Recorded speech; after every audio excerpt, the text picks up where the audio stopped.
This video is to show and demonstrate the new features in the 2.06 update for iTouchStats basketball. Per user request, a lot of new content has been added to allow for even more detailed statistics, but this is all optional, of course. One of the first things I'd like to demonstrate is the new timeout display. The bars under a team score will let you know quickly how many timeouts a team has remaining. The amount of timeouts is based on the rules being used, so the amount of timeouts can be configured per period, half, or game, and will be reset accordingly. Something else that is new in 2.06, the stat buttons are now color-coded to go along with the stat icons that show up next to a player after that stat is registered. These stats being assists, blocks, steals, rebounds, points, and fouls. So once you know what color goes with what stat, it should help make for quicker stat entry.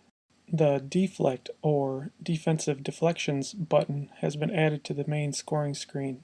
Many coaches like to keep track of when a player deflects a pass from the opposing team, even if it doesn't result in a steal. Two other buttons have been added to the main scoring screen as well. They are the small buttons on the side of turnover and fouls. These buttons will bring up optional tracking information for these stats. But if you do not wish to track more details for these stats, you can just tap on the turnover or foul button to register that stat. The optional foul tracking includes technical, flagrant, and offensive fouls. An option for keeping track of the charges taken by a player has been added as well. If you register an offensive foul, a prompt will ask you if someone took a charge. You'd then just tap on a player to register that charge, or tap on the box to close it.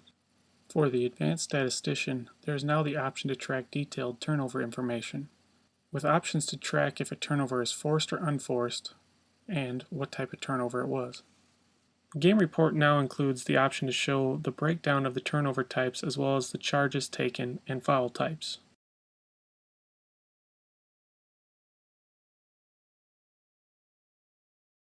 The last new feature I'd like to demonstrate is the option to add game notes for individual players and for teams.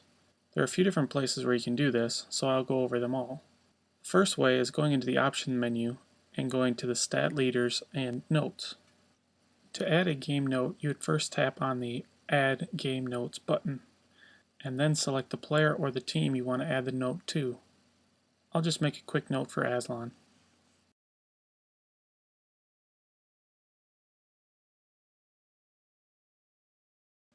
I'll also add a note to the Dogs team as well so you can see what that looks like.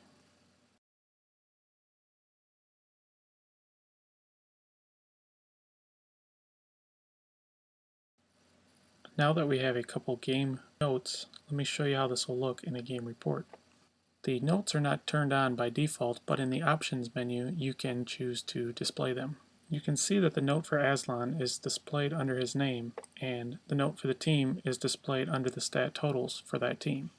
There are two other places you can add game notes. You'll get the option at the end of a period and at the end of the game.